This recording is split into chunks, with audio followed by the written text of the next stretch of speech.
À l'ordre, messieurs, dames, s'il vous plaît. Ayant constaté le quorum, je déclare la séance de la Commission de la culture et de l'éducation ouverte.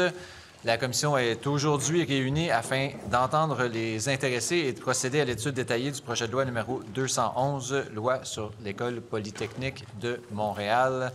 Monsieur le secrétaire, bonjour. Y a-t-il des remplaçants? Oui, Monsieur le Président, un seul remplacement. Mme Risky-Saint-Laurent est remplacée par Mme Setlakwe, Mont-Royal-Outremont. Très bien. Avant de débuter, je dépose le mémoire qui nous a été transmis par Polytechnique Montréal relatif au projet de loi. Et je céderai maintenant la parole à la députée d'Anjou-Louis-Riel afin qu'elle puisse nous présenter brièvement le projet de loi et faire ses remarques préliminaires. Par la suite, Madame la ministre, vous aurez la parole ainsi que les représentants des oppositions. Madame la députée. Merci, Monsieur le Président. Alors, bonjour à tous. Je suis très heureuse d'être avec vous aujourd'hui pour vous présenter le projet de loi d'intérêt privé numéro 211 de l'École polytechnique de Montréal. D'ailleurs, salutations aux représentants de l'École polytechnique. Cette commission parlementaire a pour but de procéder aux consultations publiques et ensuite d'étudier, article par article, les modifications proposées au projet de loi. Je suis convaincue que votre rapport nous permettra de confirmer les orientations du projet de loi afin de lui permettre de passer à l'étape suivante, soit celui de l'adoption finale. Alors, avant toute chose, je tiens à remercier toutes les personnes ayant collaboré au projet qui ont su naviguer de main de maître à travers les différentes étapes. Je remercie particulièrement toutes les personnes et organisations qui ont participé aux travaux consultatifs. Alors, c'était un énorme chantier lancé en 2018 au sein de la Polytechnique.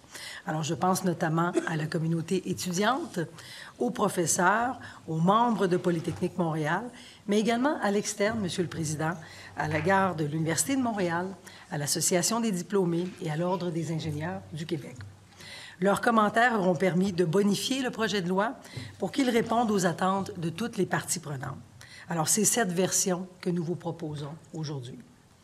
Il faut d'abord savoir que la loi sur la corporation de l'École polytechnique a été adoptée en 1987 et n'a fait l'objet d'aucune révision depuis.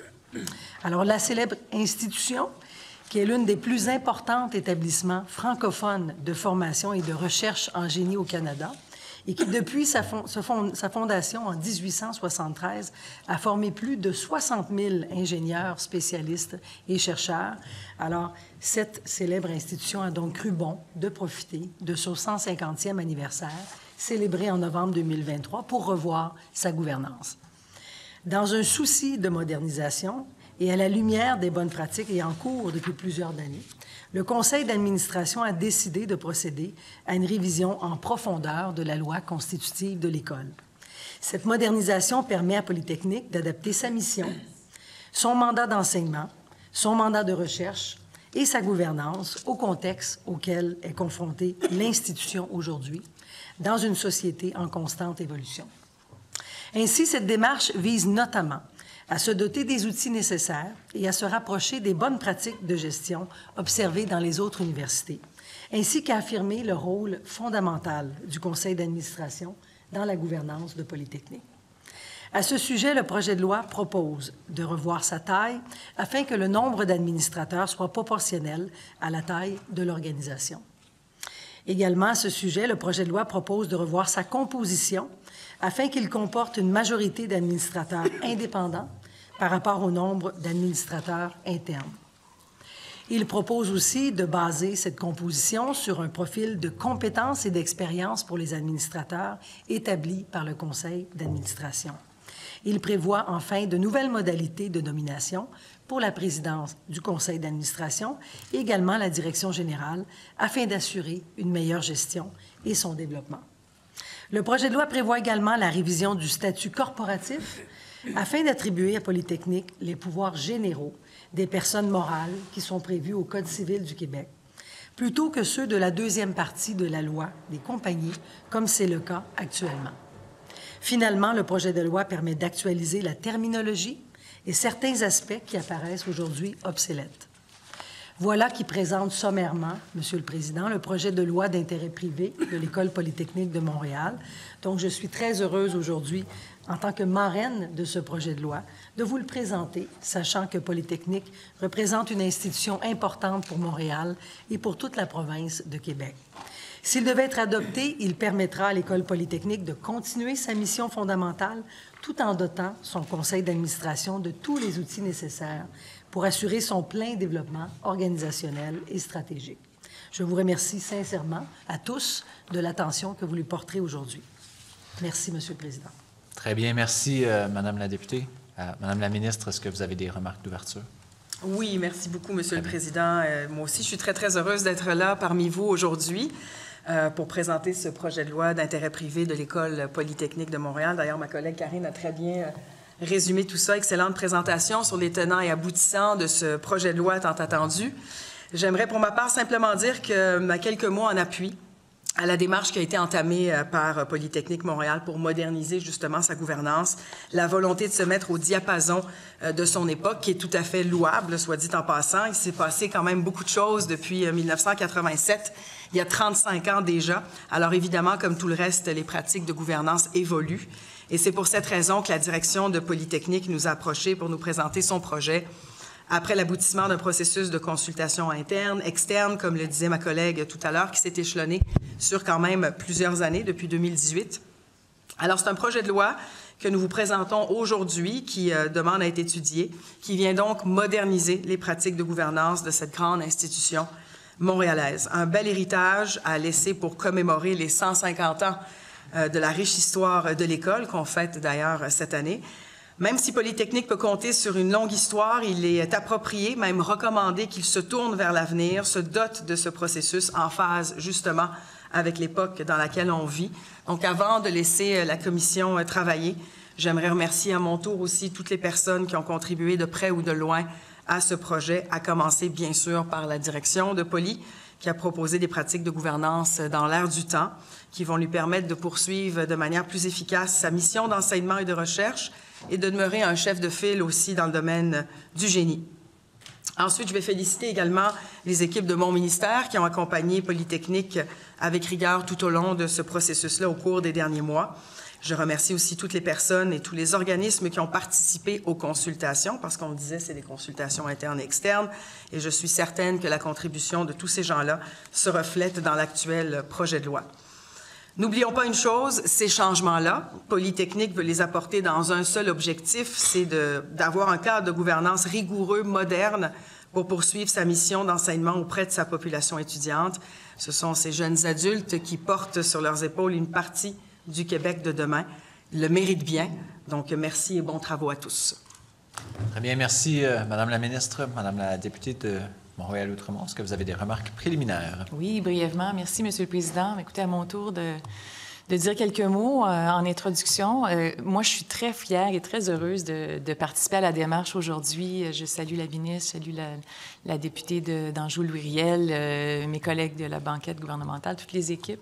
Et également, évidemment, Mme Cohen, Mme Paquette, ça me fait plaisir de vous revoir. Moi, je porte plusieurs chapeaux, donc... Députée de Mont-Royal-Outremont, cette institution phare, cette institution francophone phare dont on est tous fiers au Québec, se situe dans la belle circonscription de Mont-Royal-Outremont. Et puis également, mais ma présence ici aujourd'hui s'explique par le fait que je suis porte-parole de l'opposition officielle en enseignement supérieur.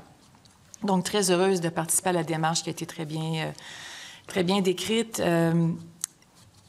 Les choses ont évolué. Depuis que le Polytechnique Montréal existe, depuis 151 ans maintenant. J'ai lu attentivement le mémoire qui nous a été soumis. La dernière mise à jour remonte à plus de 40 ans, autour de 40 ans, 1987. Les choses ont évolué. Il est temps donc d'adopter les pratiques pour que l'institution puisse remplir pleinement sa mission. Il faut lui donner donc les outils, les meilleures pratiques de gouvernance pour qu'elle puisse assurer son plein potentiel. Donc, c'est vraiment dans cet état d'esprit, Monsieur le Président, que je participe aujourd'hui à la démarche, puis que je vais collaborer entièrement donc à l'étude détaillée du projet de loi 211. Projet de loi d'intérêt. Oui, projet de loi 211. Merci. Très bien, merci, Madame la députée. Est-ce qu'il y a d'autres membres de la commission qui souhaitent s'exprimer? Pas à ce moment-ci. Très bien. J'inviterai alors Mme Cohen, Mme Paquette à nous donner les grandes lignes du projet de loi. Malheureusement, avec les règles de fonctionnement pour l'étude de projet de loi d'intérêt privé, vous ne disposez que de 5 minutes, mais il y aura une période d'échange également avec les députés par la suite. Merci. Merci, Monsieur le Président, Madame la ministre, chers députés. Aujourd'hui, c'est un grand jour pour notre institution et je tiens à vous remercier de nous donner la parole et de présenter la démarche menée par Polytechnique Montréal pour moderniser sa gouvernance. Le projet de loi 211, la loi sur l'École polytechnique de Montréal, est l'aboutissement d'une longue réflexion que nous conduisons auprès de notre communauté pour assurer le plein développement stratégique de notre établissement. Mon nom est Maude Cohen, je suis directrice générale de Polytechnique Montréal et je suis accompagnée de notre secrétaire général, Maître Annick Paquette.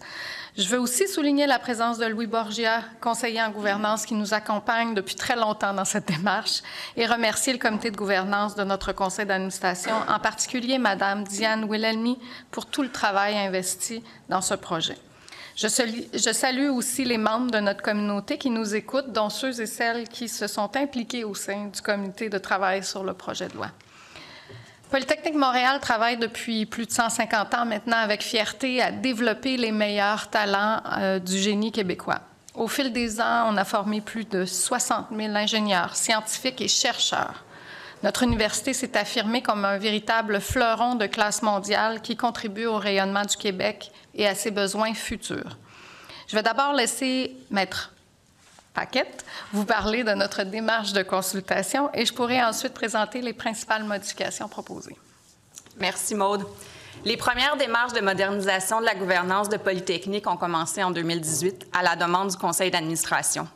La dernière révision de la loi, comme on le mentionnait, datant de 1987, plusieurs pratiques de gouvernance méritaient d'être revues.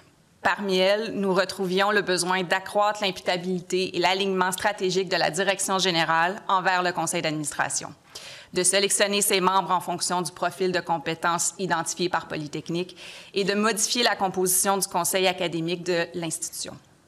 Avec la contribution de l'Institut sur la gouvernance d'organisations privées et publiques, nous nous sommes inspirés des meilleures pratiques de gouvernance pour élaborer une nouvelle loi constitutive qui répond mieux à nos besoins. En 2023, nous avons donc mené une vaste consultation auprès de notre communauté afin de l'entendre sur les changements à apporter à notre loi constitutive.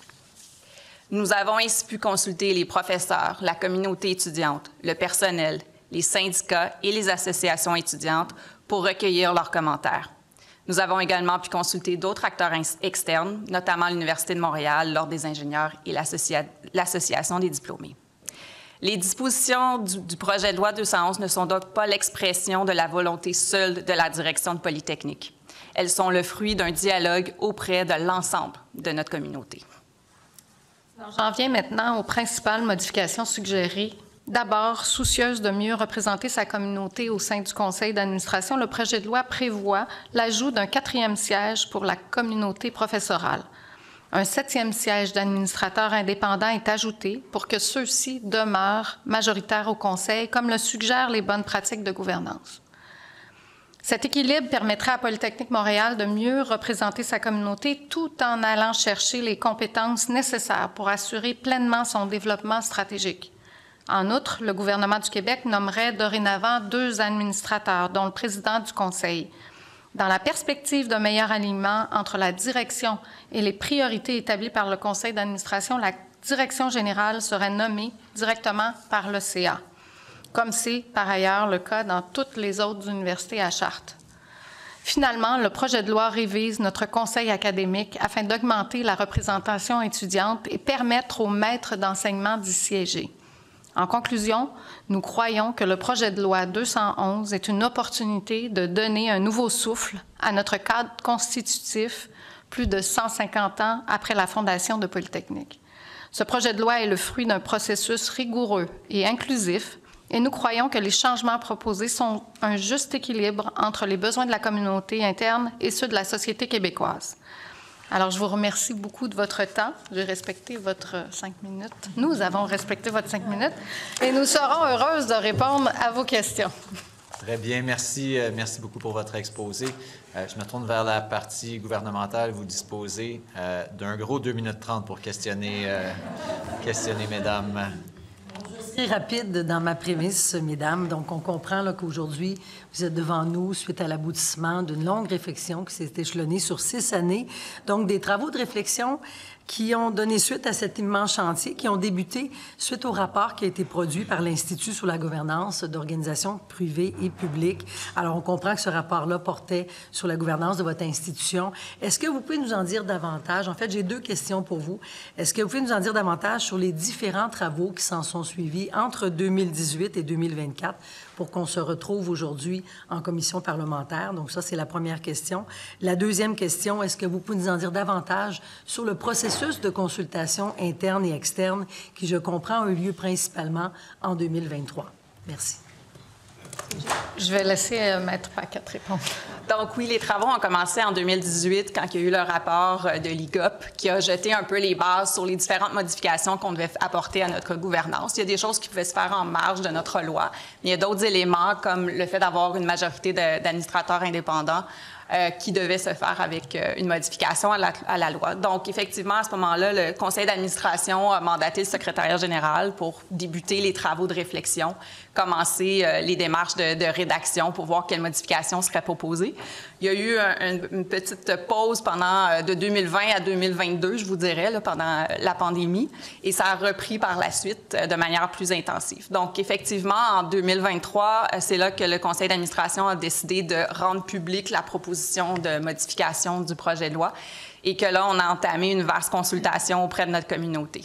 Donc, on a mis en place, par exemple, un site web où les gens de notre communauté étaient en mesure d'avoir toute l'information sur les raisons d'être du projet de loi, les modifications qui étaient proposées, de pouvoir laisser aussi des commentaires sur les différents articles. Toute information qu'on a colligée. Maude et moi, on a rencontré les syndicats, les associations étudiantes. J'ai fait la tournée des 7 départements de Polytechnique pour aller à la rencontre des professeurs. Donc, il y a vraiment eu un vaste chantier qui s'est fait pendant plusieurs mois au printemps, à l'hiver-printemps 2023, qui s'est cumulé par un comité de travail qui, encore là, réunissait des gens issus des différentes composantes de Polytechnique, donc un membre étudiant, un représentant du personnel, un professeur, des gens du conseil d'administration, etc., qui ont lu tous les commentaires que nous avons reçus pendant la consultation. Donc, j'avais dénombré, je crois, il y avait 475 personnes uniques qui avaient laissé un ou des commentaires sur notre projet de loi, que ce soit sur le site web ou lors des rencontres. Et donc, c'est tout ça qui a mené à la bonification, dans le fond, et aux propositions du projet de loi qui est devant vous aujourd'hui. Très bien, merci, merci beaucoup. Madame la députée de Montréal-Outremont, vous disposez également d'un gros 2 minutes 30. Merci. Bien, écoutez, votre mémoire était très claire. Moi, il y a peut-être un point que j'aimerais que vous abordiez peut-être plus en détail, mais au niveau du profil des compétences, profil de compétences, là, on comprend qu'il va y avoir l'exigence d'avoir un ingénieur sur le conseil. Peut-être juste nous décrire un peu en quoi la composition, il va y avoir 2 administrateurs de plus, et en quoi les changements vont vous permettre d'aller chercher les bonnes personnes, vous donner plus d'agilité. Puis est-ce que dans le passé, il y avait ces contraintes vous ont posé des défis? Oui, tout à fait. Écoutez, dans le passé, en fait, ce sont ces défis qui ont aussi mené à la volonté de modifier le projet de loi. D'abord, un conseil d'administration équilibré. Lorsqu'on regarde les bonnes pratiques maintenant, là, en 2024, c'est un conseil d'administration qui a des compétences vraiment diversifiées et qui permettent d'aller chercher, par exemple, des gens qui ont des expertises en comptabilité pour les comités d'audit, des gens qui ont de l'expertise en ressources humaines lorsqu'il s'agit de discuter des conventions collectives et en technologie de l'information ou en cybersécurité lorsqu'il s'agit. Comme on est une université monofacultaire, on se retrouvait monodisciplinaire, pardon, pas monofacultaire. Il faut que je fasse attention quand je dis ça.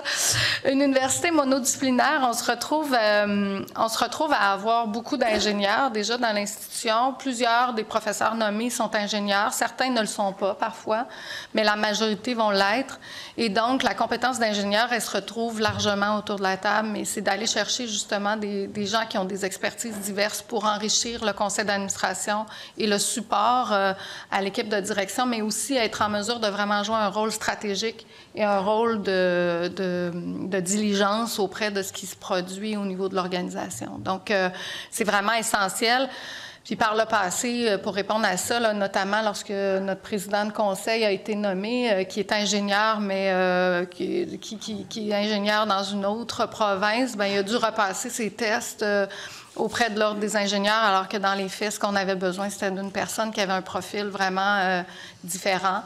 On a eu d'autres enjeux lorsqu'il est venu le temps de nommer un président du comité d'audit où on n'avait pas de comptable autour de la table. Donc là, c'est de trouver un ingénieur qui a un profil de comptabilité.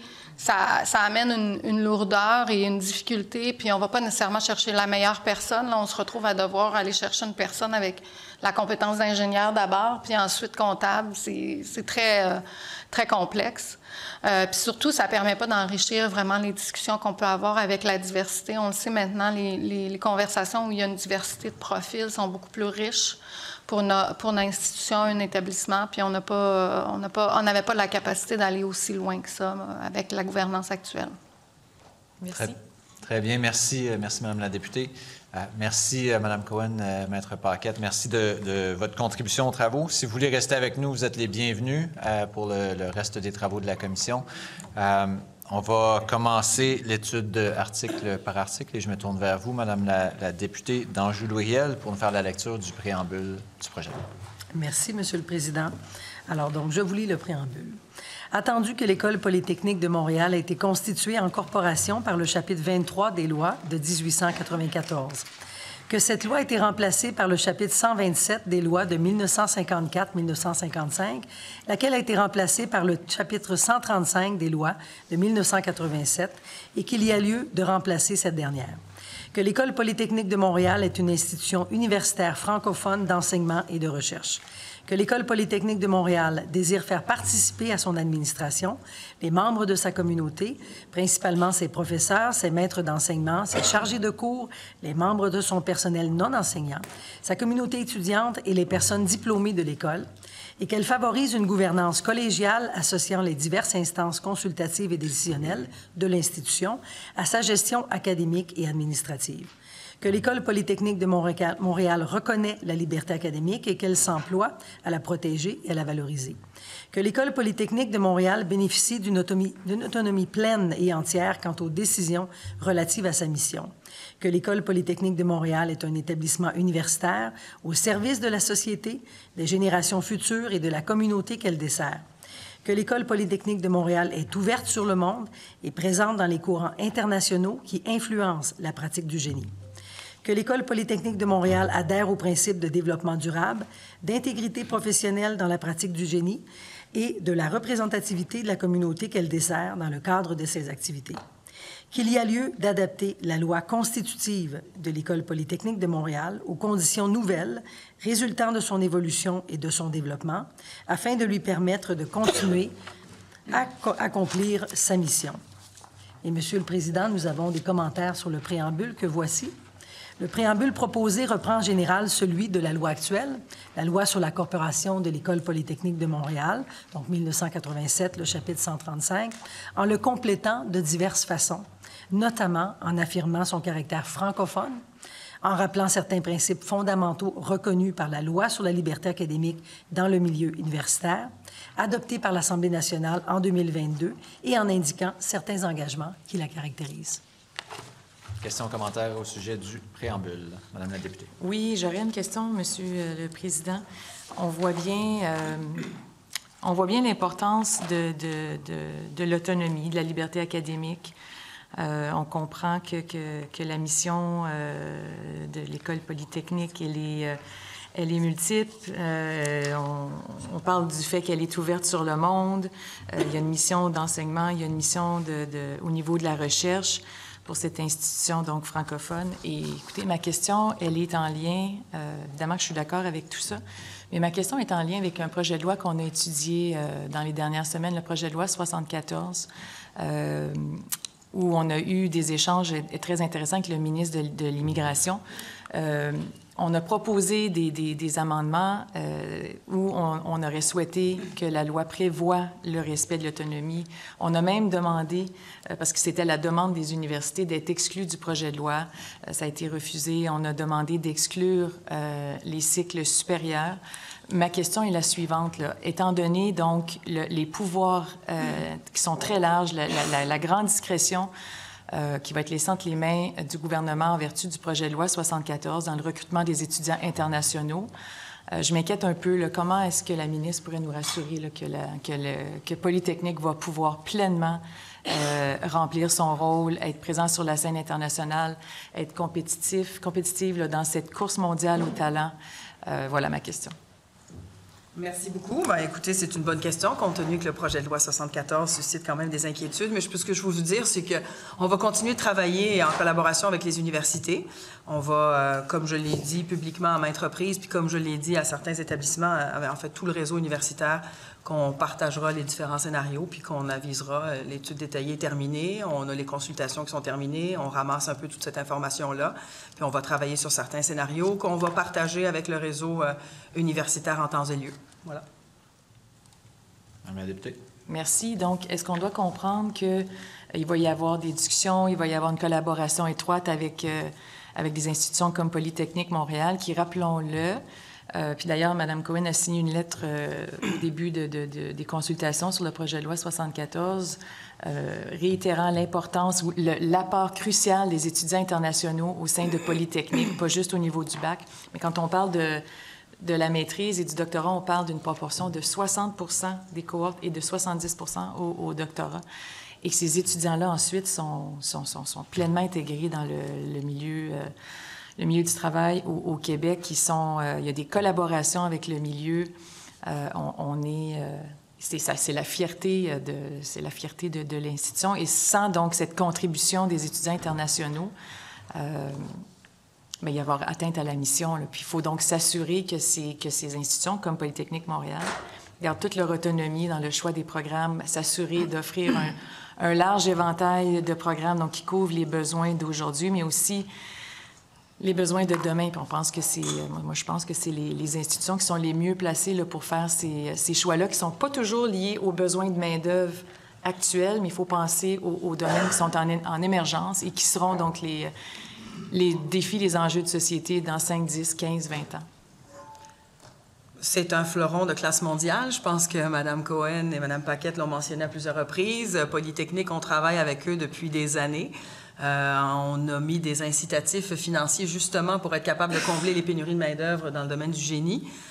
C'est un fleuron, puis au-delà d'être un fleuron, c'est qu'il forme évidemment la relève de demain. C'est une institution qui va garder sa compétitivité, qui va toujours demeurer compétitive au sein de tout le réseau universitaire. Puis, comme je l'ai dit, on va continuer de travailler en collaboration, en concertation avec les universités.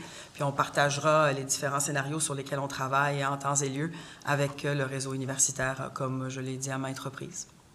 Excellent. Donc, aujourd'hui, il n'y a toujours pas une cible précise là, au niveau des plafonds, des réductions l'étude dans détaillée laquelle... vient de terminer. L'étude détaillée du projet de loi 74 vient d'être terminée. On est en train, justement, de colliger toute l'information des consultations. Il y a quand même eu 2 jours de consultation, donc on travaille là-dessus.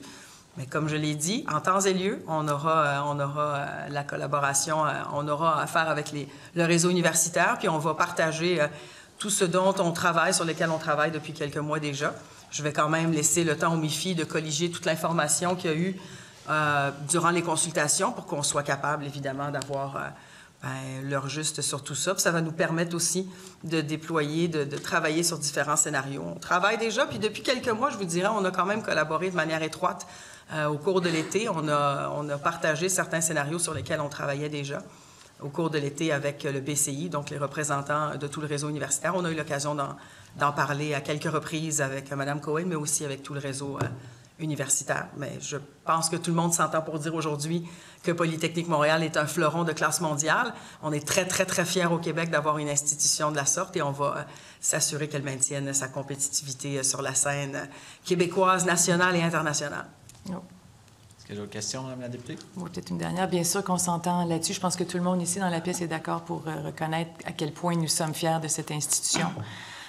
Ma question était plus pour vous permettre de les rassurer, étant donné qu'on n'a pas pu échanger durant les consultations particulières et durant l'étude détaillée du projet de loi 74. On est quand même devant absence de plan, de vision. On comprend qu'il y a un travail qui va être entamé là, au sein du gouvernement, qui va durer un certain nombre de mois. On nous a dit qu'il allait certainement y avoir une réduction au niveau des étudiants internationaux, sans qu'on nous donne un chiffre, sans qu'on nous donne une cible, que tout était ouvert. Alors, ma question, est-ce qu'aujourd'hui, vous pouvez quand même rassurer il ne semble pas y avoir. Est-ce que, selon vous, il y aurait un enjeu au niveau des cycles supérieurs, au niveau des programmes à Polytechnique ou au niveau du nombre d'étudiants qu'ils accueillent? Écoutez, on est complètement hors sujet, mais je vais répéter ce que j'ai dit. On est quand même dans un projet de loi privé sur la gouvernance et les changements qu'on apporte à la gouvernance de Polytechnique. J'ai rassuré le réseau. Je veux vous rassurer à tout le monde aujourd'hui. Je vais répéter la même chose que je répète depuis plusieurs semaines déjà, même si je n'étais pas aux consultations puis au projet de loi de mon collègue. C'est mon collègue du MIFI qui porte le projet de loi, comme tout le monde le sait. Alors, encore une fois, tout le monde peut se rassurer. C'est une institution qui va demeurer compétitive sur la scène nationale, québécoise surtout, et internationale. Et on est là aujourd'hui pour parler du modèle de gouvernance. Donc, on va poursuivre pour justement faire le point sur les changements qui ont été apportés dans ce modèle de gouvernance qui va leur permettre justement de rester encore plus compétitifs sur la scène nationale et internationale et se mesurer à d'autres institutions, justement, qui ont une gouvernance et des mécanismes de gouvernance qui sont au goût du jour, comme on dit. Très bien. Moi, c'est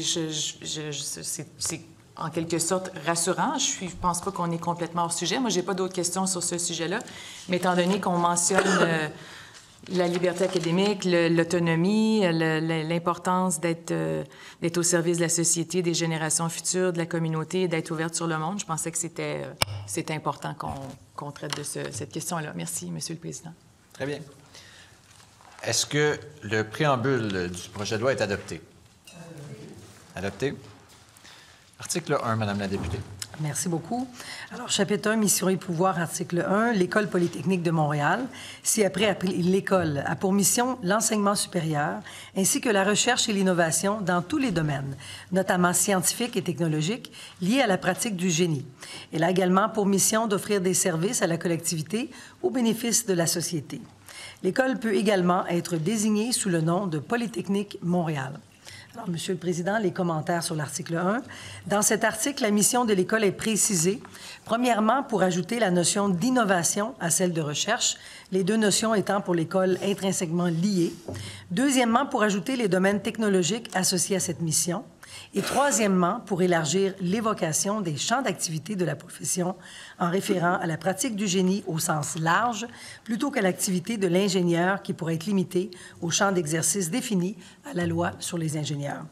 Au second alinéa, l'utilisation du nom Polytechnique Montréal est aussi autorisée afin d'officialiser celui-ci dans sa loi. Merci. Questions, commentaires, Madame la députée? Peut-être rapidement, honnêtement, moi, ça me semble parfait. Puis c'est musique à mes oreilles là, quand je vois qu'on parle de recherche et d'innovation. Puis je pense que Polytechnique Montréal, comme d'autres de nos institutions dans le réseau universitaire, font partie de cet îlot d'excellence. Et puis, encore une fois, je me permets, ce sera probablement mon dernier commentaire, mais j'implore le gouvernement d'être extrêmement prudent dans l'exercice des pouvoirs extraordinaires larges qui lui sont octroyés, qui seront présumément octroyés là, si le gouvernement va de l'avant avec les prochaines étapes envers l'adoption du projet de loi 74, mais il faudrait d'aucune façon qu'on vienne restreindre la capacité du Québec en matière de recherche et d'innovation, qui se fait par le biais notamment d'écoles polytechniques. Voilà. Ça va? Oui. Est-ce que l'article 1 est adopté? Adopté? Article 2, Madame la députée. L'école a son siège dans la ville de Montréal. Alors, il y a quand même un commentaire relativement à cet article très court. Cet article vise à ce que l'appellation utilisée soit désormais siège plutôt que siège social, conformément à ce que prévoit l'article 307 du Code civil du Québec. Très bien. Est-ce qu'il y a des questions? Non. Est-ce que l'article 2 est adopté? Adopté. Adopté. Article 3, Madame la députée. L'école est une personne morale. Elle peut poser tous les actes compatibles avec sa mission. L'école peut notamment, premier alinéa, acquérir, administrer, louer, échanger, hypothéquer et aliéner des biens meubles ou immeubles par tout mode légal, à titre gratuit ou onéreux, et faire à leur égard tout acte de propriétaire. Alinéa 2, contracter des emprunts sur son crédit et placer ses fonds de toute manière jugés appropriés, soit en son nom, soit au nom de fiduciaires. Alinéa 3, créer des instituts ou d'autres organismes en lien avec sa mission et en déterminer la structure et la relation avec l'école. Alinéa 4. Conclure avec tout établissement d'enseignement ou de recherche tout accord qu'elle juge utile à la poursuite de ses fins. Alinéa 5. Organiser des campagnes de souscription publique.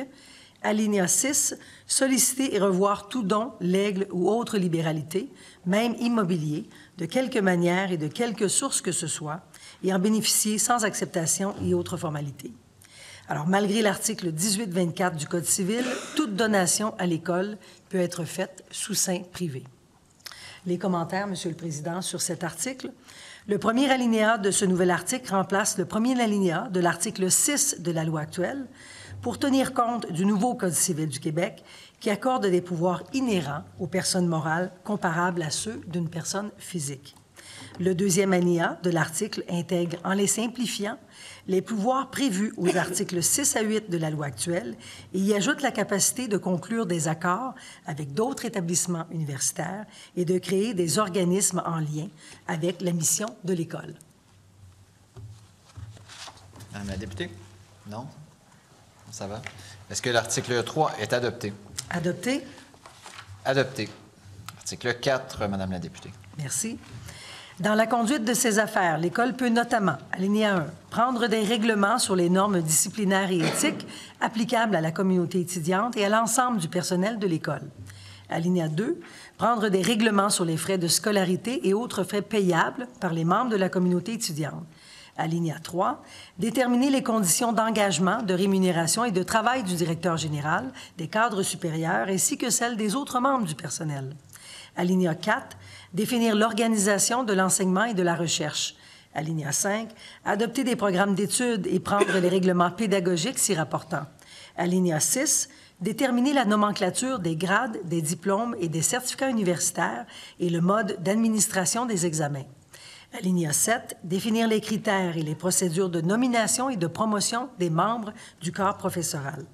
Alinéa 8, prendre des règlements sur la régie interne de l'École, ainsi que tout autre règlement nécessaire à l'application de la présente loi. Commentaire, Monsieur le Président, sur l'article 4. Cet article reprend l'article 10 de la loi actuelle, tout en reformulant ou en précisant certains des pouvoirs qui y sont prévus et en supprimant l'obligation de procéder par règlement dans plusieurs cas où une résolution peut être utilisée. Merci. Questions, commentaires? Non. Est-ce que l'article 4 est adopté? Adopté. Adopté. Article 5. L'École décerne à ses étudiants les grades, les diplômes et les certificats universitaires déterminés en vertu du paragraphe 6 de l'article 4. Durant l'existence d'un contrat d'affiliation avec l'Université de Montréal, ces grades, ces diplômes et ces certificats universitaires sont décernés conjointement avec l'Université de Montréal sur recommandation du Conseil académique de l'École. Commentaire sur cet article, Monsieur le Président. Cet article maintient l'article 11 de la loi actuelle quant au contrat d'affiliation qui lie l'École et l'Université de Montréal. Une précision est toutefois ajoutée au second alinéa pour indiquer que les diplômes sont décernés conjointement à l'Université de Montréal dans la mesure où le contrat d'affiliation est maintenu. Sur l'article 5, non. Est-ce que l'article 5 est adopté? Adopté. Adopté. Article 6. Merci. Avec l'autorisation du ministre responsable de l'enseignement supérieur, l'École peut conclure ou modifier un contrat d'affiliation avec l'Université de Montréal. Le contrat d'affiliation établit notamment les modalités d'approbation par l'Université de Montréal des règlements et des résolutions adoptés en vertu des paragraphes 5 et 6 de l'article 4. Un contrat d'affiliation conclu en vertu du présent acte et toute modification à ce contrat entre en vigueur sur approbation du ministre. L'École ne peut mettre fin à un contrat d'affiliation conclu en vertu du présent article sans l'approbation du ministre. Commentaire sur cet article 6. Cet article reprend l'article 13 de la loi actuelle en parlant plutôt du ministre responsable de l'enseignement supérieur. Question, commentaire, Madame la députée? Question de sémantique. Pourquoi on doit maintenant utiliser le terme ministre responsable?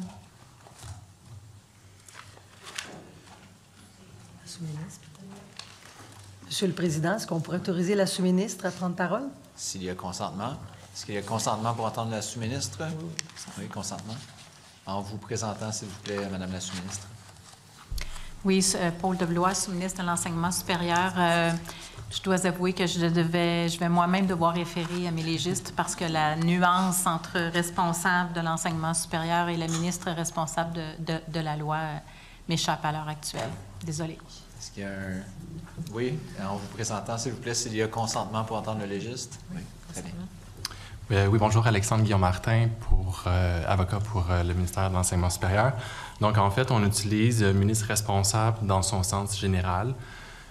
Actuellement, en fait, la loi sur le ministère de l'Enseignement supérieur, de la Recherche, de la Science et de la Technologie, c'est un terme qui est, c'est prévu par la loi, sauf que la responsabilité de l'enseignement supérieur peut être confiée, par exemple, à un ministre. On peut créer le ministère de l'Éducation et de l'Enseignement supérieur. Donc, la responsabilité de cet article-là va aller avec le ministre qui est responsable plutôt que de suivre, disons, tout le bloc de la loi sur le ministère. Merci. Très bien. Est-ce que l'article 6 est adopté? Adopté. Article 7, Madame la députée, s'il vous plaît. Merci. Alors, sur le conseil d'administration, l'école est administrée par un conseil d'administration ci-après désigné sous le nom de conseil, lequel, notamment, alinéa 1, veille au respect de la mission et surveille l'utilisation des ressources par la direction. Alinéa 2, approuve les prévisions budgétaires, le budget annuel, le plan des mobilisations, les états financiers et le rapport annuel. Alinéa 3, contribue à l'élaboration des orientations stratégiques de l'école, les approuve et s'assure de leur mise en application. Alinéa 4, approuve la structure organisationnelle de la haute direction. Alinéa 5, approuve les règles de gouvernance de l'école en tenant compte de sa spécificité. Alinéa 6, approuve le code d'éthique applicable à ses membres et aux membres du personnel. Alinéa 7, approuve les profils de compétences et d'expérience requis pour ses membres. Alinéa 8, approuve les critères et les modalités d'évaluation de ses membres et ceux applicables au directeur général en s'inspirant des meilleures pratiques en la matière. Alinéa 9, approuve les critères d'évaluation du fonctionnement du Conseil. Alinéa 10, établit les politiques d'encadrement de la gestion des risques. Alinéa 11, s'assure de la gestion efficace et efficiente des ressources humaines, des ressources matérielles, financières et informationnelles. Alinéa 12, suit régulièrement la situation financière de l'école et s'assure que les contrôles appropriés sont en place afin de préserver sa santé financière à court, moyen et long terme. Et enfin, dans cette longue liste, Monsieur le Président, alinéa 13, détermine par règlement la composition, le mandat et le mode de fonctionnement de ces comités et s'assure que ceux-ci exercent adéquatement leurs fonctions. Maintenant, commentaire sur l'article 7. Cet article est une disposition nouvelle qui introduit dans la loi ce que sont aujourd'hui les pouvoirs généraux d'un conseil d'administration, comme celui de l'école, dans un contexte de gouvernance modernisée. Cette formulation est inspirée de l'article 15 de la loi sur les gouvernances des sociétés d'État, mais tient compte des particularités propres à un établissement universitaire. Question sur l'article 7? Oui, Monsieur le Président, mais ici, on voit bien qu'il y a des modifications donc, au niveau des pouvoirs. Et puis, ce qu'il faut noter, c'est qu'on a le terme « notamment », donc ce n'est pas une liste exhaustive. Je comprends très bien le commentaire ou la note explicative, que c'est une formulation révisée qui s'inspire de la loi sur la gouvernance des sociétés d'État, qui tient compte des particularités propres à un établissement universitaire. Mais est-ce qu'on a des comparatifs? Est-ce que, par exemple, on peut dire que c'est un texte qui est tout à fait plutôt usuel par rapport à d'autres établissements universitaires? Et si oui, lesquels? Oui, bien, en fait, oui, je vais répondre à cette question-là parce que justement, ils se sont inspirés, puis on le dit dans la note explicative, qu'ils se sont inspirés d'une gouvernance modernisée. On en a parlé en début qu'on s'inspirait de l'IGOP, qu'on s'inspirait aussi de la Charte de l'Université de Montréal, qui a été, elle, revue il y a quelques années déjà, en 2018, je crois. Et on s'inspire aussi de la gouvernance sur les sociétés d'État. Donc, je pense que c'est justement, on s'inspire de pratiques usuelles, de pratiques qui existent déjà pour moderniser les mécanismes de gouvernance de Polytechnique. Là. Oh, merci. Non, je me demandais si on était comme similaire à d'autres établissements du milieu universitaire. L'Université de Montréal. Très bien. Se sont inspirés de la Charte de l'Université de Montréal, notamment, en l'occurrence. Notamment, il y en a d'autres, mais ça se rapproche beaucoup de ce qu'on retrouve dans les autres établissements universitaires. Merci. Très bien.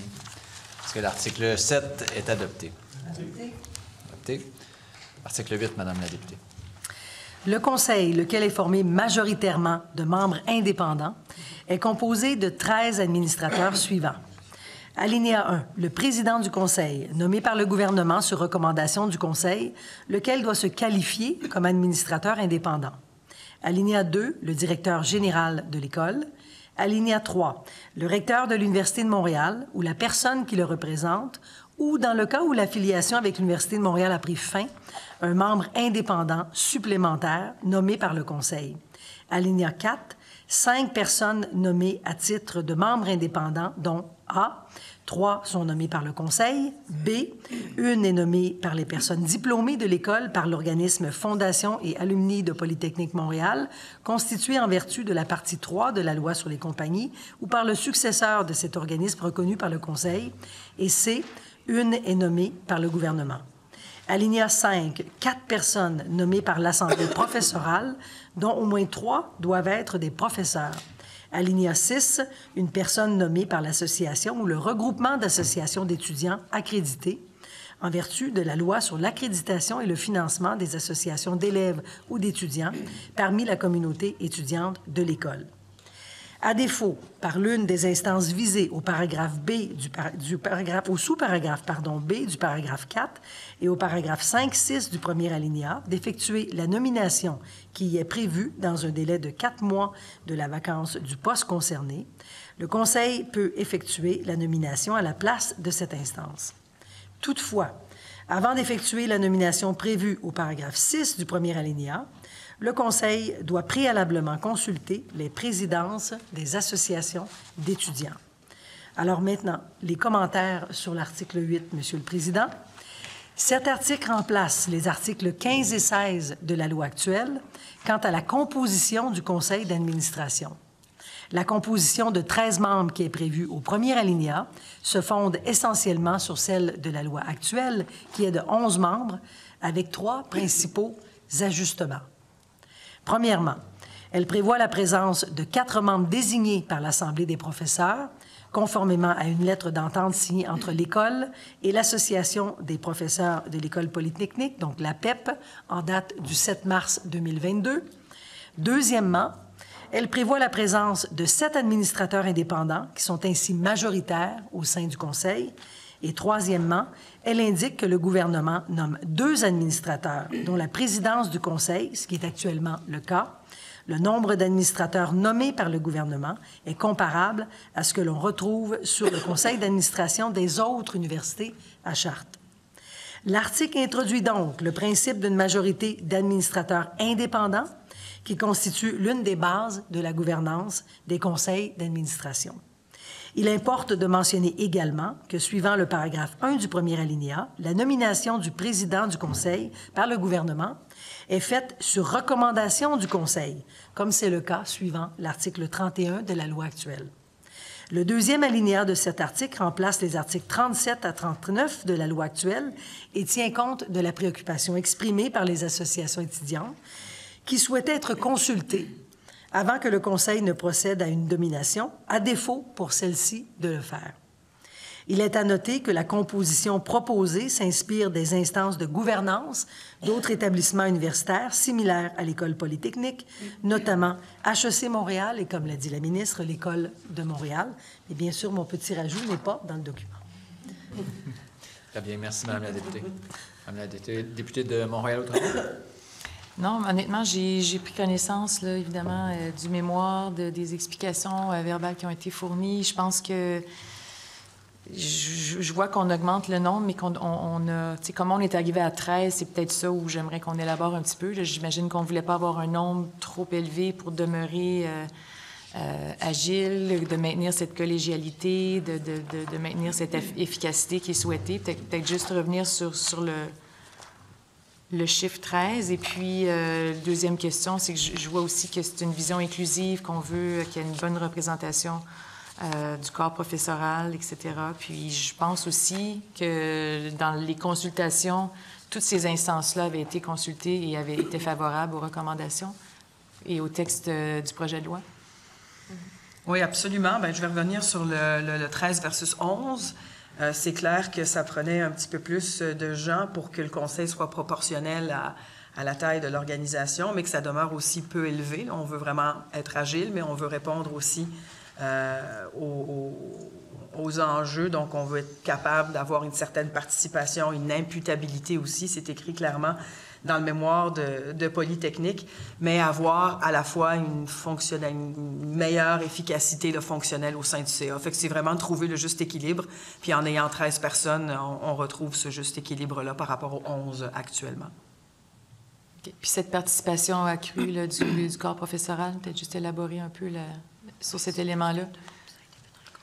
Bien, toutes ces demandes-là ont été faites en consultation pendant longtemps. Donc, les demandes des assos étudiantes, les demandes du corps professoral, ça se retrouve aussi ailleurs dans les autres conseils d'administration. Donc, ça a été fait sur la base des consultations qu'ils ont eues. Elle parlait justement tantôt, Mme Paquette, Maître Paquette, des 475 commentaires. Ça faisait partie du dialogue qu'il y a eu justement pendant plusieurs années avec toute la communauté de Polytechnique. Donc, ça inclut le corps professoral, ça inclut les étudiants aussi. Donc, c'est un conseil d'administration qui est très bien représenté en termes de communauté universitaire. Ça me semble excellent. Très bien. Est-ce que l'article 8 est adopté? Adopté. Madame la députée, pour la lecture de l'article 9. Un membre se qualifie comme indépendant si, de l'avis du Conseil ou du gouvernement, dans le cas où il est nommé par ce dernier, il n'a pas, de manière directe ou indirecte, des relations ou d'intérêts, par exemple de nature financière, commerciale, professionnelle ou philanthropique, susceptibles de nuire à la qualité de ses décisions eu égard aux intérêts de l'École. Un membre est réputé ne pas être indépendant si une personne de sa famille immédiate, telle que définie par le Conseil, fait partie de la direction supérieure de l'École ou si, au cours des 3 années précédant la date de sa nomination, il était à l'emploi de l'École. Le recteur de l'Université de Montréal ou la personne qui le représente sont réputés être indépendants. Alors, commentaire sur cet article, Monsieur le Président. Cet article est une disposition nouvelle qui définit le principe d'indépendance suivant une conception classique et largement reconnue.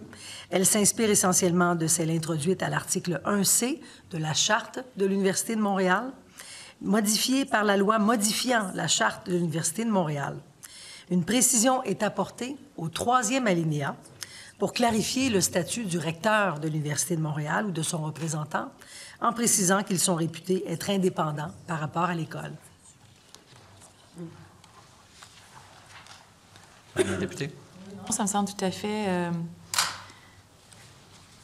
en lien avec les bonnes pratiques. Puis d'ailleurs, c'est aussi calqué des définitions qu'on trouve dans la Charte de l'Université de Montréal, mise à jour en 2018. J'ai peut-être juste une question au niveau de le concept de famille immédiate. Qu'est-ce qu'on entend par famille immédiate? Ouais, j'imagine que s'il y a un proche qui est dans l'établissement, en tout cas un proche, un enfant ou un étudiant qui est le fils de ou la fille du recteur ou de la rectrice, ou enfin, j'imagine qu'il doit y avoir... Il faut que le recteur ou la rectrice en question soit capable d'être indépendante, là, qui est à ce... Le recteur est réputé indépendant. Exactement. On parle pas du recteur ici. Mais n'importe quel autre membre de la famille, là. Le recteur est toujours réputé indépendant. Donc, on s'assure de l'indépendance du recteur, même s'il y a... Mais même pour les autres, on ne se parle pas du recteur. Ouais, les autres membres, c'est pareil aussi, là. Le caractère d'indépendance, c'est un peu la base des modèles de gouvernance aujourd'hui, là. C'est un peu... C'est un peu la base du modèle de gouvernance, c'est-à-dire on assure une certaine indépendance, même s'il y a certains proches qui peuvent fréquenter l'établissement. Mais c'est valable pour tout le monde, là, sur le CA. Là. Non, tout à fait. J'ai déjà regardé des dispositions similaires. Ma question, c'était plutôt de s'assurer que tous les termes étaient... On avait des définitions bien précises. Quand on parle d'un conflit d'intérêts, puis qu'on parle on parle de concepts comme famille immédiate. On dit que c'est défini par le Conseil. C'était juste ça ma question. Oui. Mais je pense qu'on est ici. On a calqué ce qui se passe à l'Université de Montréal. Ben, moi, je pense que les juristes et les légistes de notre côté, mais du côté aussi de Polytechnique, ont probablement pas juste calqué ça, mais je pense qu'on se base aussi sur des modèles de gouvernance qui existent déjà. Maintenant, dans la terminologie, je peux toujours demander à notre légiste voir si c'est conforme à ce qu'on retrouve ailleurs, si c'est vraiment les termes qu'on utilise partout sur les conseils d'administration. Est-ce qu'on permet de demander à notre légiste en arrière? Ou... Consentement pour M. le légiste? Merci. Oui. Consentement. Oui, mais en fait, ici, au deuxième alinéa, le concept de famille immédiate, on ajoute tel que défini par le Conseil. Donc, il va revenir au Conseil à ce moment-là de définir ce qu'on entend par famille immédiate. On ne l'a pas fait ici, on ne l'a pas fait directement dans la loi. OK. Puis de concept de relation ou d'intérêt, on donne des exemples de ce qui pourrait constituer une relation ou un intérêt. Dans le fond, tout le concept est inclus ici dans le premier alinéa. On n'a pas à se référer à un autre document. Là. Il faut que ça donne lieu, par exemple, à... Ça peut être un intérêt de nature financière, mais la définition est assez détaillée et spécifique. On n'a pas à se référer à un autre document pour la définition de relation ou d'intérêt. C'est ce que c'est ma compréhension. Oui, oui, absolument. Tout est là. Ça va. Très bien. Est-ce que l'article 9 est adopté? Adopté. Madame la députée, pour l'article 10. À l'exception du directeur général et du recteur de l'Université de Montréal ou de la personne qui le représente, qui sont d'office membres du Conseil, la durée du mandat des membres du Conseil est de 4 ans et est renouvelable 2 fois. Malgré le premier alinéa, la durée du mandat du membre de la communauté étudiante est d'1 année et est renouvelable. À moins qu'ils ne perdent la qualité requise pour leur nomination, les personnes nommées demeurent en fonction jusqu'à ce qu'elles soient nommées de nouveau ou remplacées. Toutefois, le membre de la communauté étudiante conserve sa capacité de siéger au Conseil, même s'il perd son statut officiel d'étudiant au cours de l'année de son mandat. Les commentaires sur l'article 10, Monsieur le Président. Cet article remplace l'article 17 de la loi actuelle. En vertu du premier alinéa, la durée des mandats de la plupart des membres du Conseil demeure de 4 ans. Toutefois, il sera dorénavant possible de renouveler leur mandat 2 fois plutôt qu'une seule fois en vertu de la loi actuelle, et ce, dans le but d'assurer une stabilité et une continuité au sein du Conseil. Le deuxième alinéa de l'article prévoit une exception pour la personne issue de la communauté étudiante en raison même de son statut. Son mandat est d'1 année et peut être renouvelé sans terme spécifique.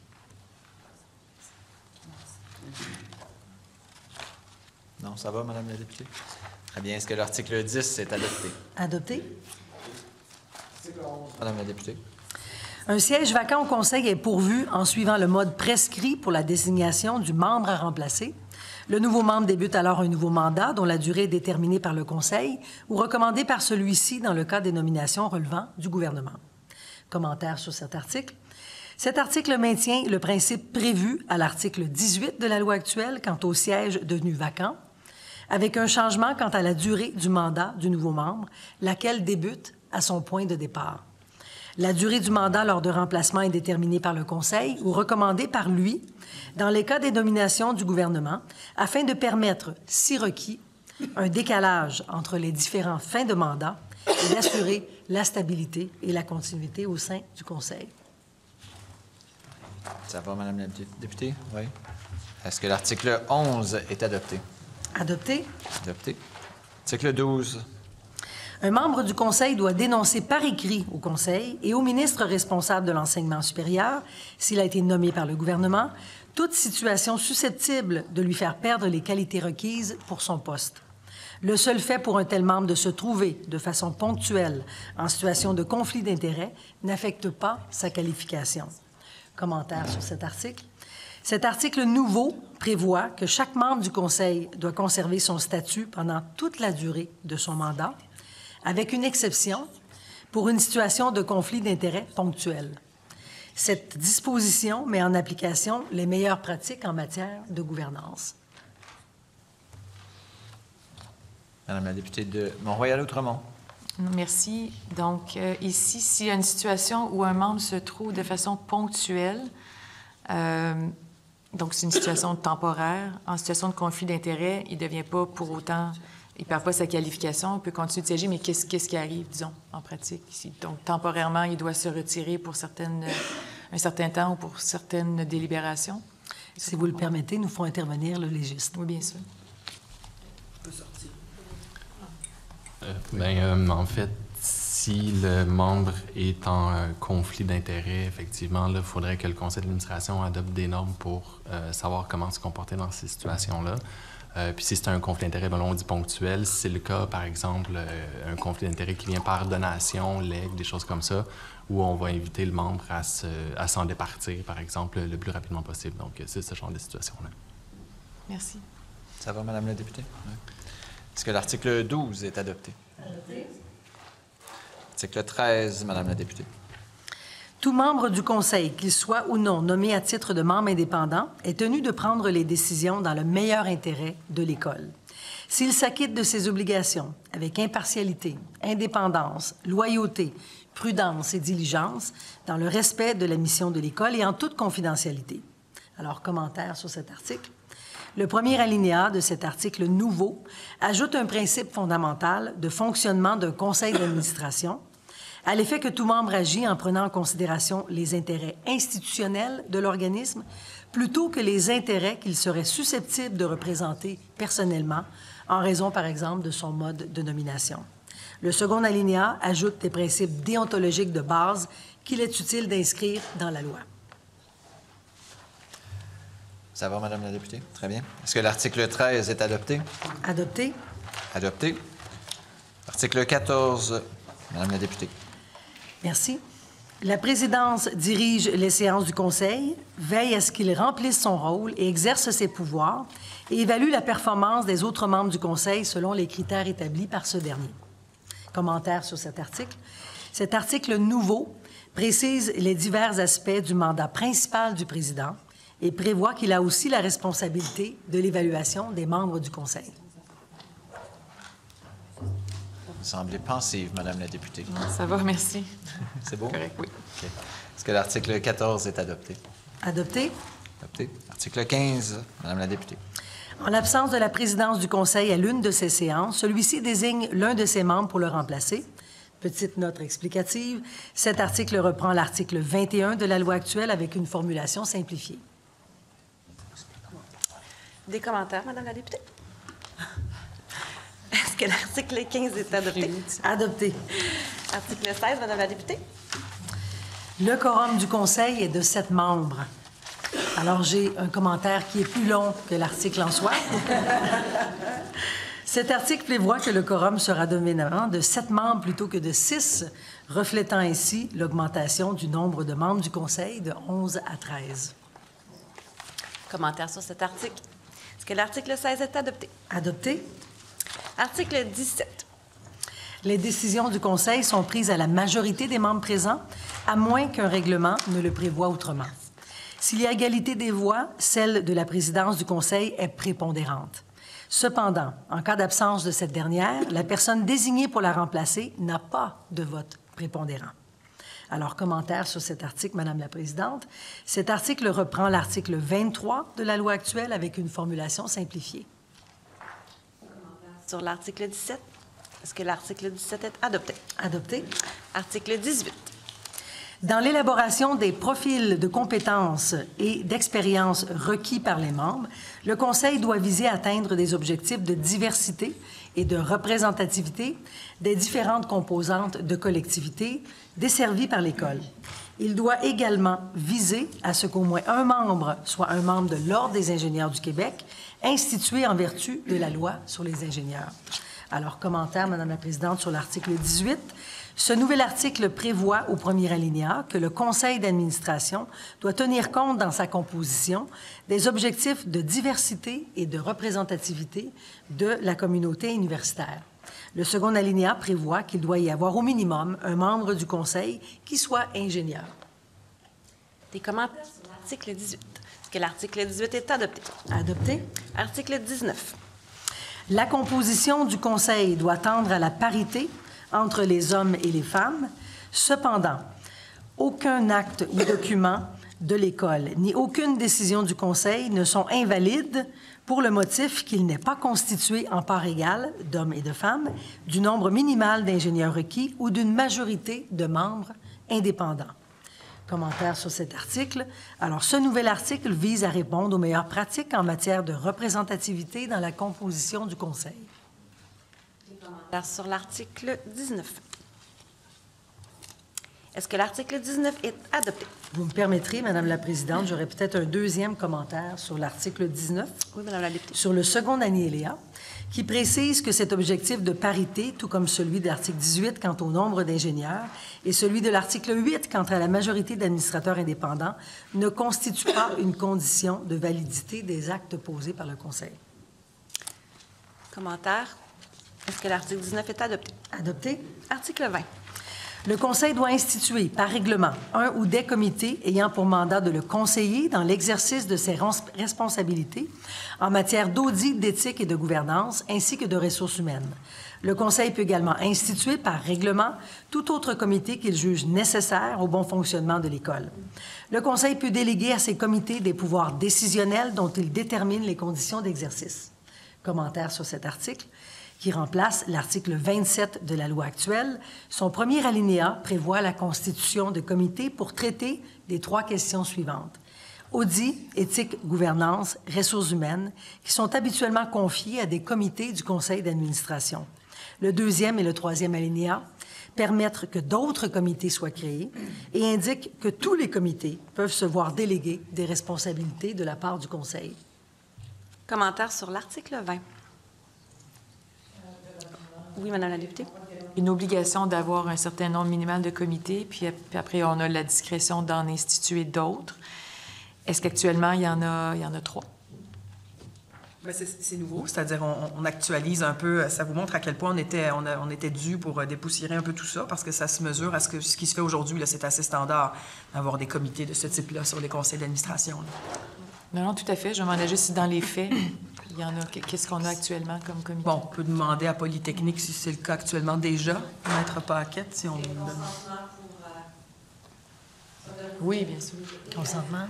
Alors, actuellement, on a effectivement 3 comités. Donc, le comité d'audit et le comité de gouvernance existent déjà. Par contre, on a un comité exécutif, donc ce qui sera appelé à être aboli parce que ce qu'on souhaite créer, c'est un comité des ressources humaines. Donc, en phase, en fait, avec ce qu'on a indiqué dans la loi. Merci, Madame Paquette. D'autres commentaires sur... Est-ce que l'article 20 est adopté? Adopté. Article 21.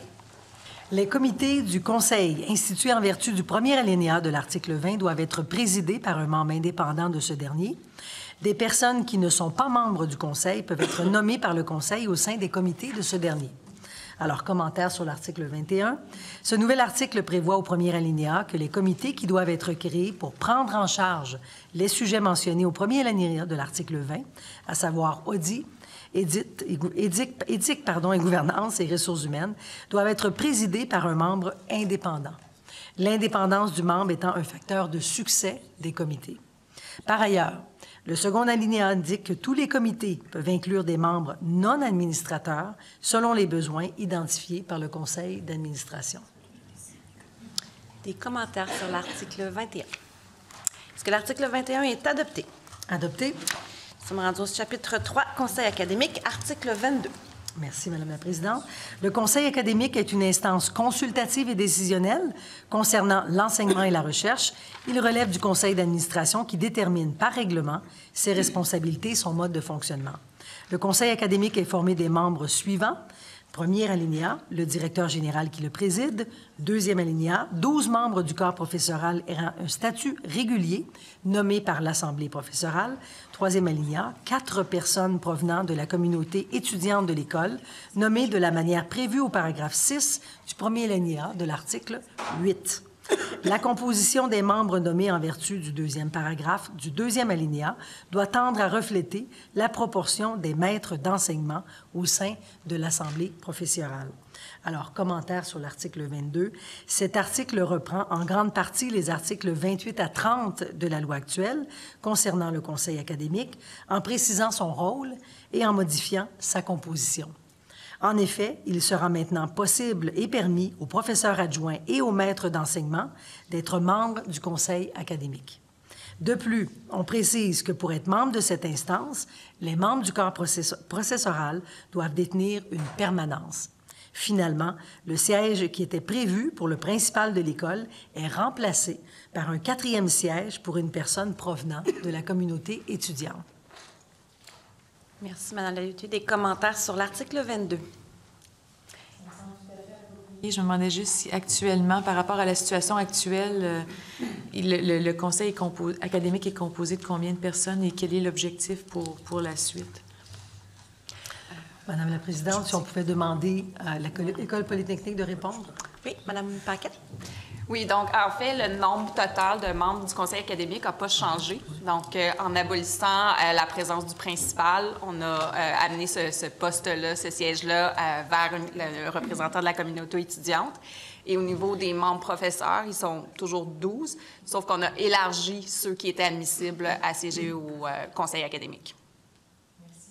Merci, Madame Paquette. D'autres commentaires sur l'article 22? Est-ce que l'article 22 est adopté? Chapitre 4, Direction générale, article 23, Madame la députée.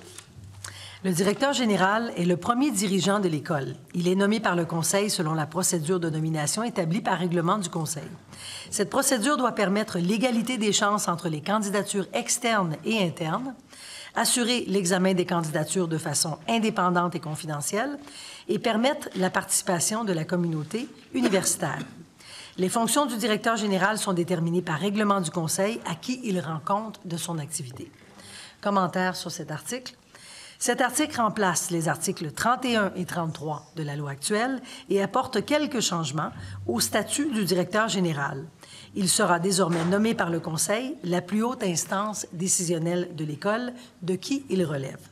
L'article prévoit également que le processus de nomination à la direction générale doit être défini dans un règlement du Conseil dans lequel, selon le second alinéa, certains principes essentiels devront être respectés. Des commentaires sur l'article 23. Est-ce que l'article 23 est adopté? Article 24. Le directeur général préside l'Assemblée professorale, laquelle est composée des membres du corps professoral, soit les professeurs titulaires agrégés et adjoints, ainsi que les membres d'enseignement.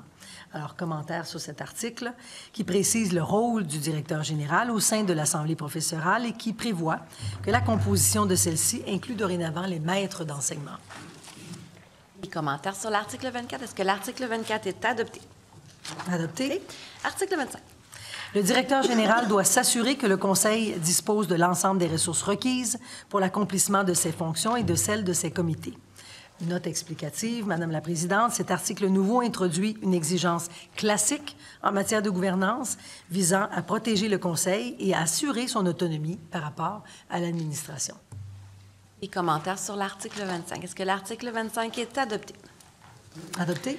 Article 26, Madame la députée, je crois que vous avez un amendement. Oui, tout à fait. On a déposé un amendement sur le greffier. Alors, nous allons mettre à l'écran l'amendement. Donc, je vous invite à en faire la lecture de l'article d'abord et ensuite l'amendement. Parfait. Alors, la lecture de l'article 26 est la suivante. Le mandat du directeur général est de 5 ans et peut être renouvelé une fois pour la durée déterminée par le Conseil, laquelle ne peut excéder 5 ans. Au terme de ce second mandat, une procédure de sélection est lancée par l'École, conformément au règlement prévu à l'article 23, et le directeur général sortant peut soumettre sa candidature au même titre que tout autre candidat. Alors, j'ai des commentaires sur cet article. Est-ce que vous souhaitez que je l'en parle avant l'amendement, Madame la Présidente? Après, on ira à l'amendement. Parfait.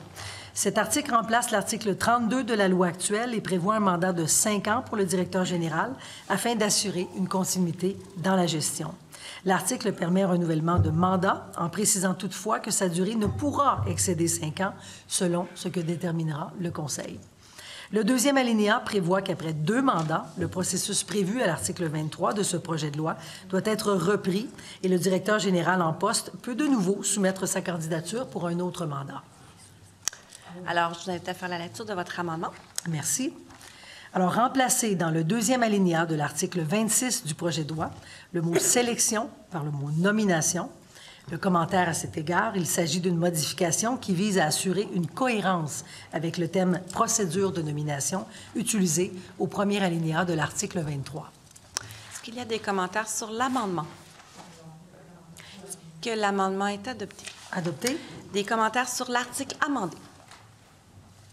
Ah, peut-être une question, Oui, Madame la Présidente. Donc, le directeur général, ou en l'occurrence la directrice générale, donc elle a un mandat de 5 ans qui peut être renouvelé. Donc, après 10 ans, on peut nommer à nouveau la même personne pour un autre 10 ans. Donc, on a 2 cycles de 10 ans. puis ça s'arrête là, ou on peut, dans le fond, si je comprends bien l'article, on peut repartir la procédure après 2 mandats. Oui. Ce que je comprends de l'article, c'est que justement aussi, on peut soumettre une fois une candidature de nouveau pour un autre mandat. Mais après ça, à moins qu'on lance la question à Maître Paquette, est-ce qu'on peut... Oui, certainement. Donc, effectivement, ce qui est prévu ici, c'est qu'au terme du 2e mandat, on refait un processus de nomination complet. Donc, on a un affichage à l'externe où on recrute, où les gens de l'extérieur, incluant la personne qui est directrice générale, peut soumettre sa candidature. Mais on prévoit un processus complet de nomination ici. Donc, il pourrait qu'au terme de ce processus nouveau-là, ça soit, oui, la personne qui était déjà en place, mais que ça pourrait être quelqu'un d'autre également. Merci. Est-ce que l'article 26 amendé est adopté?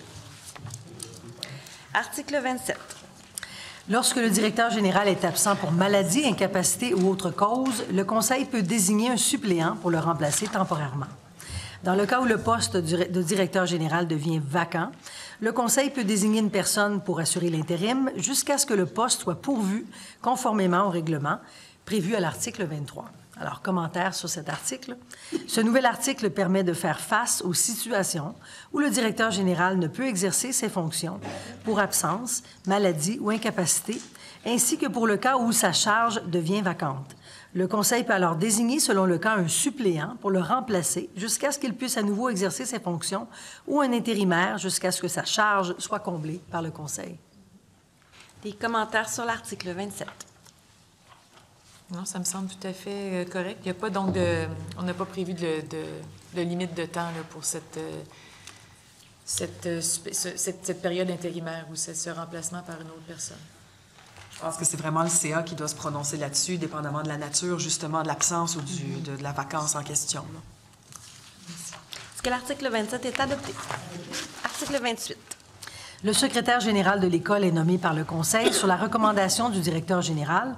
Le Conseil en détermine le statut et les responsabilités. Alors, commentaire là-dessus. Le nouvel article vient clarifier le statut du titulaire de la fonction de secrétaire général.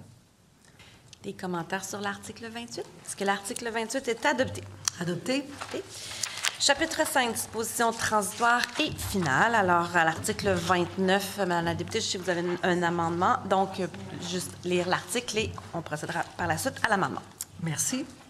Alors, le principal de l'École, en fonction le jour de la sanction de la présente loi, demeure en fonction pour la durée non écoulée de son mandat, sous l'appellation du président du conseil d'administration, jusqu'à ce qu'il soit remplacé ou nommé de nouveau conformément à la présente loi. Le directeur en fonction le jour de la sanction de la présente loi demeure en fonction pour la durée non écoulée de son mandat, sous l'appellation du directeur général, jusqu'à ce qu'il soit remplacé ou nommé de nouveau conformément à la présente loi. Le mandat des autres membres du Conseil se poursuit pour la durée prévue de ce mandat et ces personnes demeurent en fonction jusqu'à ce que, le cas échéant, elles soient remplacées ou nommées de nouveau conformément par la présente loi. Les 2 professeurs qui ont été nommés membres du Conseil par ce dernier à titre d'ingénieurs diplômés de l'École, en vertu du paragraphe 3 du premier alinéa de l'article 16 de la Loi sur la Corporation de l'École polytechnique de Montréal, sont réputés avoir été nommés par l'Assemblée professorale en vertu du paragraphe 5 du premier alinéa de l'article 8 de la présente loi. Leur mandat se poursuit en cette qualité pour la durée non écoulée de celui-ci, jusqu'à ce qu'il soit remplacé ou nommé de nouveau conformément à la présente loi. Alors, commentaire sur cet article, Madame la Présidente.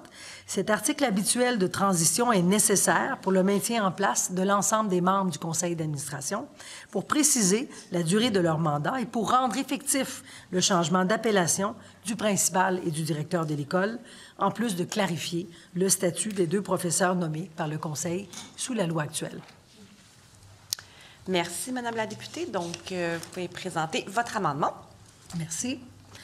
À l'article 29 du projet de loi, donc premier alinéa, remplacer dans le premier alinéa président du conseil d'administration par président du conseil d'administration et au terme de ce mandat, il reste en fonction.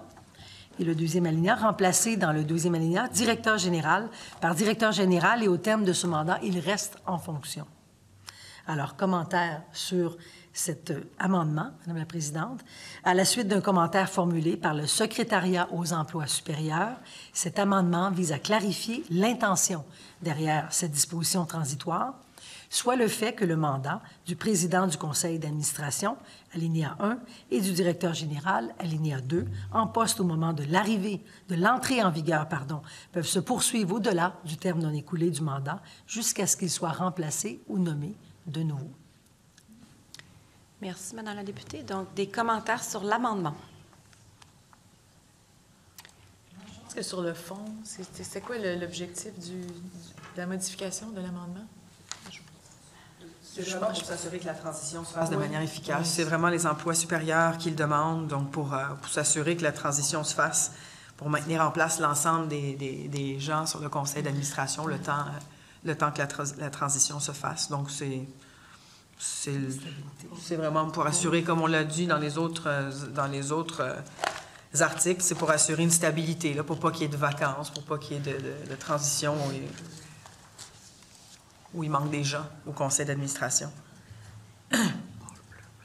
Oui, non, je pense que c'était mieux d'ajouter. C'est au terme de son mandat, il reste en fonction jusqu'à ce qu'il soit remplacé. Je comprends l'amendement. Merci. Est-ce que l'amendement est adopté? Adopté. Des commentaires sur l'article 29 amendé. S'il n'y a pas de commentaires, est-ce que l'article 29 amendé est adopté? Adopté. Article 30, Madame la députée. La présente loi remplace la loi sur la corporation de l'École polytechnique de Montréal, 1987, chapitre 135. Tout renvoi à cette loi ou à l'une de ses dispositions est un renvoi à la présente loi ou à la disposition correspondante de la présente loi. Alors, un commentaire là-dessus. Cet article indique que la loi actuelle est remplacée par le présent projet de loi et indique que toute référence à la loi aussi remplacée doit être considérée comme une référence à cette nouvelle loi. Des commentaires sur l'article 30. Est-ce que l'article 30 est adopté? Article 31. Les règlements, les résolutions ou les ordonnances adoptées, le contrat d'affiliation conclu avec l'Université de Montréal, les conventions et les contrats signés, les actes posés et les engagements pris par l'École restent en vigueur, dans la mesure où ils sont compatibles avec la présente loi, tant que leur objet n'a pas été accompli ou jusqu'il soit modifié, remplacé ou abroché en vertu de celle-ci. Alors, commentaire là-dessus. Cet article habituel de transition prévoit que les actes posés par l'École sous l'ancienne loi restent en vigueur jusqu'à l'adoption d'actes modificatifs ou abrogatifs en vertu de la nouvelle loi. Des commentaires sur l'article 31. Est-ce que l'article 31 est adopté? Adopté. Et finalement, dernier article, 32, Madame la députée. La présente loi entre en vigueur on aura indiqué la date de la sanction de la présente loi. Alors, évidemment, le commentaire va au même effet. Merci. Madame la députée, des commentaires sur l'article 32. Alors, est-ce que l'article 32 est adopté? Adopté. Donc, est-ce que les intitulés des chapitres du projet de loi sont adoptés? Adopté. Est-ce que le titre du projet de loi est adopté? Donc, je propose que la Commission adopte une motion d'ajustement sur les références. Est-ce qu'elle est adoptée? Adoptée. Nous sommes maintenant rendus à l'étape des remarques finales. Donc, je cède maintenant la parole à la porte-parole de l'opposition officielle. Oui, bien merci, Madame la Présidente. Écoutez, j'avais très peu de commentaires, très peu de questions. Je pense que le dossier a été présenté de façon très professionnelle, rigoureuse. On voit que il y avait beaucoup de rigueur dans la préparation du mémoire qui était complet. Écoutez, puis je vois aussi tout le sérieux qui a été accordé à la démarche en amont. Ça fait des années, là, on voit que vous réfléchissez à ces changements qui sont nécessaires. Donc, on vous souhaite le meilleur succès pour la suite, en espérant que ces changements-là vous permettent d'être encore plus agile, encore plus performant, vous permettent d'avoir une gouvernance vraiment qui suit les meilleures pratiques. On n'en doute aucunement. Donc, ça m'a fait plaisir de collaborer à la démarche cet après-midi. Je vais me permettre, en terminant, de revenir brièvement là, sur la question des étudiants internationaux, puis des liens que moi je fais là, entre certains éléments qui sont repris dans le projet de loi qu'on a étudié cet après-midi, comme l'importance de l'autonomie au sein des établissements d'enseignement comme celui de Polytechnique. On parle d'ailleurs spécifiquement au début, à l'article, bien évidemment, j'ai déjà parlé du préambule, mais à l'article 1 de l'importance pour l'École polytechnique, donc dans le cadre de sa mission d'enseignement. Elle a une mission d'enseignement et de recherche et d'innovation dans tous les domaines, notamment scientifiques et technologiques, liés à la pratique du génie. Puis moi, ce que j'ai retenu, donc, des commentaires du réseau universitaire, c'était de s'assurer qu'on puisse laisser l'autonomie aux établissements, comme Polytechnique, pour déterminer quels programmes doivent être offerts, quels domaines doivent être visés, ne pas s'en tenir à une réflexion uniquement liée à des besoins de main-d'œuvre. Penser qu'on ne veut pas échapper le prochain, juste pour nommer celui-là, mais on ne veut pas échapper le prochain Yoshua Bengio. Les étudiants internationaux sont non seulement sont une grande richesse au sens le plus large du terme pour le Québec, ils sont une grande richesse pour l'École polytechnique.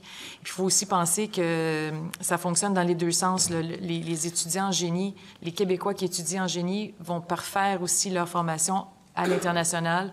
On voudrait certainement pas envoyer un message qu'on change les choses qui fonctionnent bien au Québec. On comprend qu'il y a peut-être certains établissements où il y a des pratiques de recrutement excessives qui ont donné lieu à un accueil vraiment démesuré d'étudiants internationaux. Pour ce qui est de Polytechnique, moi, j'ai compris en lisant la documentation, durant les consultations, en lisant le mémoire, en lisant la lettre ouverte et également lorsque je suis allée visiter pour la deuxième fois l'établissement, j'ai été en contact avec des étudiants internationaux qui parlent un français impeccable, qui sont vraiment des étoiles dans leur domaine, qui ont déjà des liens importants avec le Québec, qui souhaitent y rester, etc. Donc, je pense qu'il faut vraiment continuer. Et encore une fois, dans l'exercice des pouvoirs en vertu du nouveau projet de loi 74, j'espère qu'on ne viendra pas fragiliser donc cet îlot d'excellence, cet écosystème universitaire qu'on a qui fonctionne bien. On a entendu parler de la part des universités que le recrutement devait rester entre les mains des établissements, que ça se passe bien, que les étudiants étrangers internationaux, je préfère utiliser l'expression internationaux, sont essentiels, surtout là, pour les cycles supérieurs. Et puis, en terminant, mais je mentionne que c'est une question de cohérence aussi là, dans le plan stratégique du MES, le ministère de l'Enseignement supérieur. On mentionne l'importance d'internationaliser l'enseignement supérieur, d'être compétitif, d'être présent dans cette course mondiale au talent. Alors voilà, je pense qu'il faut être cohérent avec les objectifs. Merci. Merci, Madame la députée. Je cède maintenant la parole à Madame la ministre. Merci beaucoup, Madame la présidente. Alors, je veux remercier évidemment tous les acteurs de Polytechnique qui ont travaillé très, très, très, très fort au cours des dernières années. Moi, j'y suis arrivée, puis on a collaboré au cours des derniers mois, mais je sais que le travail avait commencé déjà depuis 2018. Alors, Maude Cohen, évidemment, merci. Madame Annie Paquette, Maître Annie Paquette, Louis Borgia aussi, Diane Wilhelmy, vous les avez tous mentionnés un petit peu plus tôt. Donc, bravo pour ce travail qui a été fait vraiment de manière très, très rigoureuse au cours des dernières années. Vous avez vraiment maintenu ce dialogue avec tout le monde pour s'assurer d'avoir les meilleurs mécanismes de gouvernance qu'on puisse avoir aujourd'hui. Donc, 150 ans à développer. On se souhaite un autre 150 ans à développer les milliers de talents et à maintenir ce fleuron de classe mondiale que nous avons au Québec. Donc voilà, on s'est inspiré des meilleures pratiques de gouvernance, comme vous l'avez dit à plusieurs reprises. On a vu les changements et les modifications qui ont été apportés au niveau de la gouvernance avec le corps professoral, donc le conseil académique, dont on modifie un peu la structure, la nomination du DG également.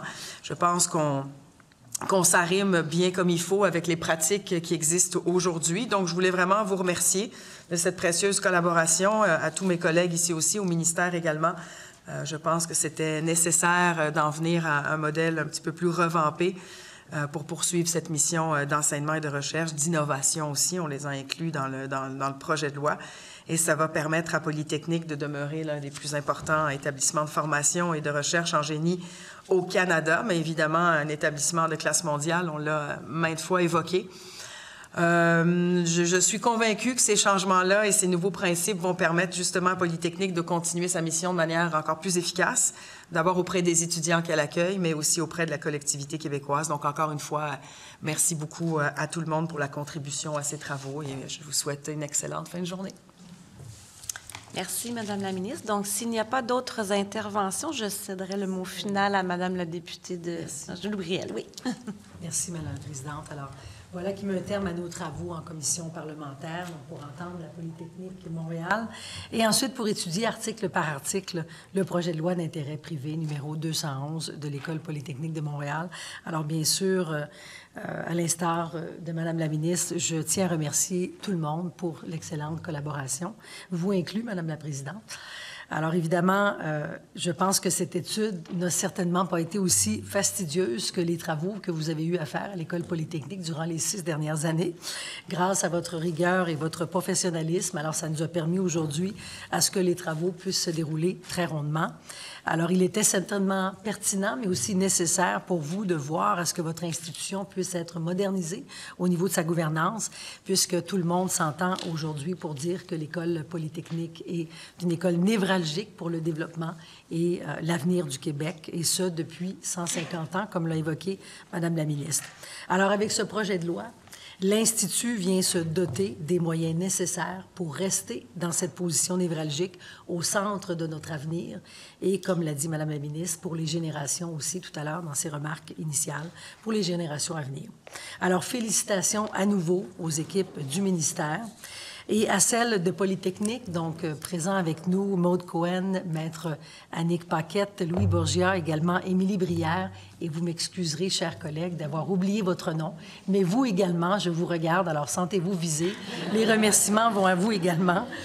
Et bien sûr, notre collègue de Mont-Royal-Outremont, donc merci à vous pour votre participation efficace aux travaux d'aujourd'hui. Alors, je suis convaincue, Madame la Présidente, que la suite de cette démarche sera couronnée de succès pour l'École polytechnique, ce qui devra nous amener, bien sûr, j'imagine, à l'adoption finale de ce projet de loi. Alors, encore une fois, merci à tous. Merci beaucoup, Madame la députée. Donc, félicitations pour l'excellent travail. Merci à tous pour votre collaboration. Donc, la commission ayant accompli son mandat ajourne ses travaux sine die. Donc, bonne fin de journée à tous.